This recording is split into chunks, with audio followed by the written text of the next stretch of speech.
Well, when you put it that way, I think it's not different from Christianity 101 and perhaps Islam 101.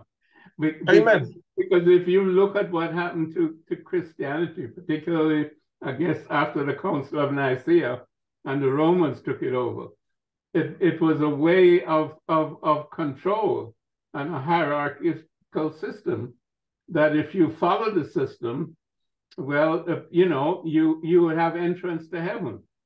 And whatever happened in heaven, it would be wonderful and so on and so forth. But, Yeah. you may have to pay a price while you're here on earth. But certainly the priests and the hierarchy could absolve you of sins, etc., etc. All you had to do was follow what they said. And like you said, their commandments and their rituals and their observances and things that you can do on Friday and types of food that you can eat, and Friday is fish day or whatever it is, and and your prayers and so on and so forth. So it becomes a control system. And maybe what you're saying is that all religion is like that. Religion, when it gets away from its spirituality and its origins, becomes something very controlling, representing a particular cultural experience and the propagation of that culture. Huh? And also in the hands of nationalists following it because they are nationalists, it enables them to fight their enemies and survive surrounded by their enemies. Do you see? And this is one of the lessons that to a certain extent your father was teaching about how we should be approaching our religion. So in other words, a lot of Black scholars, we talk about the rightness or wrongness of the facts, the rightness or wrongness of the spirituality and what the lessons originally meant. But in the hands of other people, they've been able to turn essentially our ideas into weapons of war and weapons of power. If you look at it sort of from the modern perspective, with sort of retrospectroscope, we like to say that history is the lens through which we look at the future. But maybe history is also the lens through which we look at the past, to really gain an understanding of the past. And I think we can see, we can trace back the original spiritual ideas that were the basis of all of these religions. But they have been shaped by the historical and cultural experience of different people who have manipulated the original spirituality in lots of different ways, largely not only to benefit themselves, but for them to survive, even in hostile environments. And then also to allow them to conquer other people who do not accept their beliefs and are therefore heathens or are therefore the enemy. So religion has been used as a weapon of survival and a weapon of destruction of other people, and shall we say, taking over their space. If we look at that whole business of the slave trade and colonialism, certainly in terms of Europe, this is exactly what happened. I mean, the armies went in first and killed certain people, and then the priests went in next, or the ministers, what have you, and changed the religious basis of the people, so that they were disconnected from their religious system, which would have been their survival kit, as you've kind of called it. I think that's what we were saying. Your religion is your survival kit in terms of your culture and your self-expression and how you interact with different groups, tribes, or nations, or what have you. Now, when your survival kit is taken away, you're at the mercy of these new people who are coming in and they're not giving you a survival kit. They're telling you to come in under their tents. So, Yeah. so now you have no way to combat them because your survival kit is lost, and you've become caught up into their way of living and their gods and their religion and their way to exist in the world. And you're like, it's like you no longer exist. And let me throw in something else, sir. And then what then happens as well is what happens when you can use certain ideas from the Tanakh against other people specifically. So let me give you an example. When the commandment, the mitzvah, thou shalt have no other gods but me, that's, if you like, the belief of God's talking to the Israelite people or the Jewish people, Hebrew people, whatever. Does that make sense? Now, if we change the context, so it now becomes God talking to everybody, that now means if you don't worship the same God that's in the Tanakh, you are now committing sin, and I now have the right to convert you or kill you or label you a pagan, label you a heathen. Does that make sense? Mm-hmm. And so once that is, you can be labeled a pagan, Arabic version of it, kafir. Mm-hmm. They can now kill you, enslave you, and so on, so on, so forth. And even though you didn't consent to the "thou shalt have no other gods but me," you weren't asked, you know. Do you see?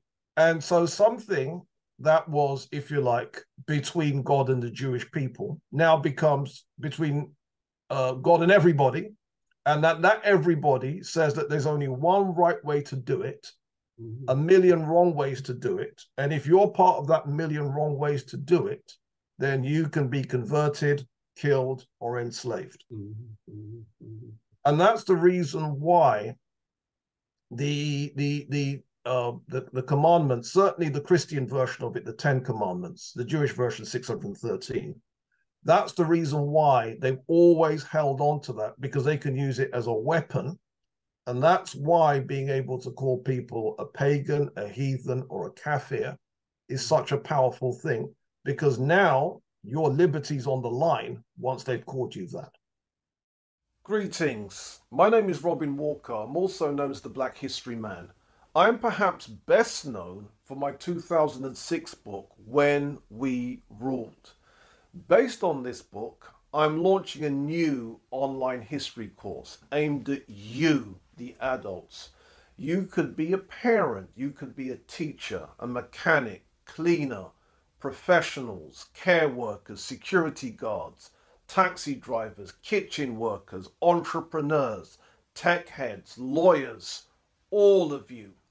We want people from all over the world to be empowered by our content. We want you to gain mastery over your history and heritage. And you can do this by subscribing to our course. Click on the link to get this powerful, life-changing material.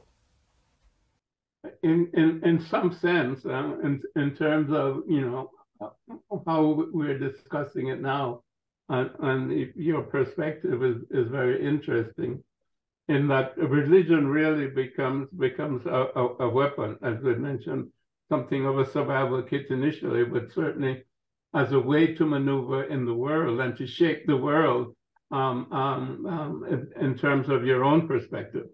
So that you're always, shall we say, dominant, whether it's by virtue of conversion or liquidation or any other means. I'm kind of wondering, you know, if we look at Christianity, because in some sense, Christianity came out of Judaism. And in some sense, I think both Judaism and Christianity came out of the same source, which is Egyptian Kemetic spirituality in terms of their understanding. And going back to the Essenes, because I think they were perhaps a Jewish sect, but but the Gnostic groups, which I think was carrying on the Kemetic tradition, and then there was the Orthodox side of it, which was the religious or the Jewish side, and there was this more pure spiritual side, which are the Essenes, I guess, Essenes, however it's pronounced. And out of this came sort of the story of Jesus, or that's one a way in which it's thought of, that Jesus may have been a Gnostic, because I think a book of Jesus has been found, or Gospel of Jesus has been found. I don't know if you're, sort of the Gospel of Thomas, but in there's a lot of sayings of Jesus. And it's considered that this Jesus now was a Gnostic, but part of the Essenes group, and that they were a Jewish group, which again would be sort of the Exodus, if you will, into Palestine, from Egypt. And then you have that becoming distorted over time, and again dealing perhaps with the Nicene Creed, and then the rewriting of so much of early Christianity in terms of the books of Matthew, Mark, Luke, and John, how they were reinterpreted in terms of telling the story. Because if you look at so much of it, and you know the work of Charles Finch, and you can probably go over that so much of it points to the story of Jesus as the Christ being Horus, which is the Egyptian deity, and this is probably what the Essenes were expressing in terms of their understanding of their own spirituality. And then they would have the sayings of Jesus would be similar to the sayings of Horus, which we have also in the hieroglyphics that have come down to us. And then, of course, this then gets distorted because it became spiritual. There was a spiritual aspect of, shall we say, the Jewish religion, if you will, that aspect of it, because they were against the Pharisees during that period of time, trying to reorganize Jewish religion away from the orthodoxy and the ritual that it had become, and wanting it to be more of a spiritual thing. And this aspect of it then, shall we say, became the basis of Christianity. But then this was also subverted later on, by the Romans. Yeah, well said, sir. Essentially, the problem that early Christianity had is that not enough was known about the Jesus figure. If he existed, if you were to put all the known facts, if I can use the word known in inverted commas, there isn't really that much to go on. I think the main theory is that his ministry lasted 3.5 years or something like that. You can correct me. And so there isn't much that to go on. And when we look at his mystical birth, it looks just like the mystical birth of Horus and many of the other deities where, the Immaculate Conception, him disappearing into the temple age 12, coming out the age of 30. A lot of it is looking just like these types of traditions. And what's more, did you know that Dr. Martin Luther King also pointed this out?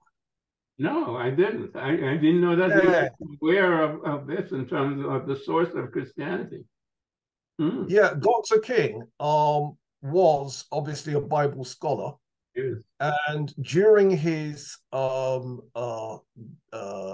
student years, he wrote a paper where he's describing essentially the mystical religions during the time of allegedly Jesus, such as the Mithraic one, the Egyptian one. And he says that in all the major essentials, these mystical religions were actually very, very similar to each other. And essentially, it was Christianity was the one that blew up, but any of the others could have blown up too. So there is a student article by Dr. King, and I do actually quote that student article in my book. I did a book called Blacks and Religion, Volume 2, where I quote Dr. King, of all people, are pointing this out. So here's the thing, though. Here's the thing. Because there is so little historic fact about Jesus, you cannot actually build a religion on just the teachings of Jesus.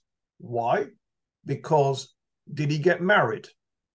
Because there's a big question mark over whether he did or not. How are men supposed to relate to women? The Christians don't have an answer. When it comes to all the other aspects of life, the Christians don't actually have an answer. So a lot of Christianity then had to be shaped by St. Paul, and a lot of Christianity had to be shaped by the Tanakh, which is now being called the Old Testament. That's why they held on to the Old Testament, because in the hands of the Roman Empire, they could use the commandments to mash up everybody else's religion by being able to call them pagans and heathens. Thou shalt have no other gods but me. You see, if you're taking the teachings as attributed to Jesus, you couldn't come to that conclusion. By himself, he was a man of peace and righteousness. But you can't build a religion just around that. Do you see?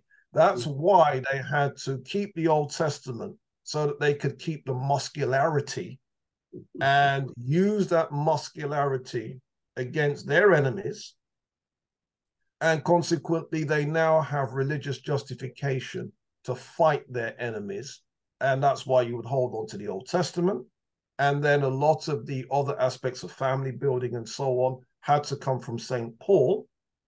And St. Paul, I gather, was Egyptian. As a thank you for visiting our website, we are giving you a free copy of our exclusive 100 Black History Facts, which is in fact a taster of our course content. Make sure you leave your email address and we will send it right to you. We hope it inspires you to dig deeper into your history and heritage. Really? Wow. Yeah. And also there's a passage where somebody else refers to St. Paul and refers to him as that Egyptian. Interesting. Yeah. I know that he was how should I put it, a spiritual person, in that he shaped a lot of Christianity with his epistles to the Corinthians and the Galatians and so on and so forth. And of course, he didn't know Jesus by his own admission. He only knew Jesus through a mystical experience. And this was his relationship then with Christianity. I think he was on the road to Damascus, if I remember my Sunday school stuff, which I haven't revisited, that he had this experience of meeting this mystical Christ. So he was expressing a mystical Christus, which is what the original Egyptian understanding was, the Karas, the anointed, who is Heru, who was resurrected his father, which is the spiritual essence or his soul.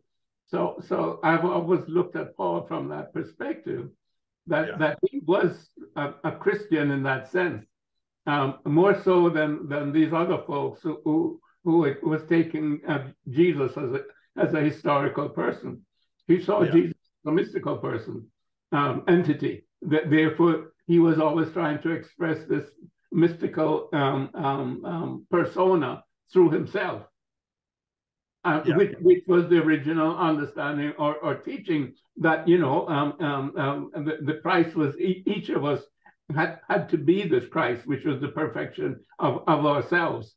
And then, of course, you go back to that whole scene of the weighing of the heart against the feather, and whole concept of Ma'at and before the 42 gods in Ausar's chamber, and Heru sitting on his throne, etc., etc. Which is the Egyptian, version of somebody who has lived that spiritual life fully, and therefore can approach, shall we say, the other side. At the time of physical death, he can approach the other side and say, I have not done this, I have not done that, I have not done that, and so on and so forth. And my conscience is clear, the conscience being the heart, and it's being weighed against the feather. I mean, that's such a beautiful, concept that and that's the thing, you see, and that's the thing. If Christianity had stayed like that, it could have been a very, very beautiful religion. But because it's in the hands of the Roman Empire trying to expand its power, it became a tool of oppression, it became a tool of violence, and as such a tool, it is responsible for the deaths of so many more people than almost any ideology that had ever come into being. Because what happened was they were able to use the Old Testament against its enemies. You've got to remember, people talk about the Roman Empire as if everybody was a Christian. You've got to remember the state religion was the worship of you've got the various deities associated with the planets, likes of Jupiter. And those people. Yeah. And whatnot. And so you've got to remember, all of that had to be wiped out. Then you had the elites in the Roman Empire worshipping Mithra. That had to be wiped out. And the result being that essentially a huge amount of forced conversions, and then with it, a huge amount of death, took place all the way across the Roman Empire. And then, of course, you've got to remember, the Romans conquered North Africa. Yeah. And they were therefore doing that to us as well. Do you see? And how they could justify that is by adding to, if you like, the beautiful side of what was in Christianity to the muscular and, can I say, violent side of what, and they were able to put the two together.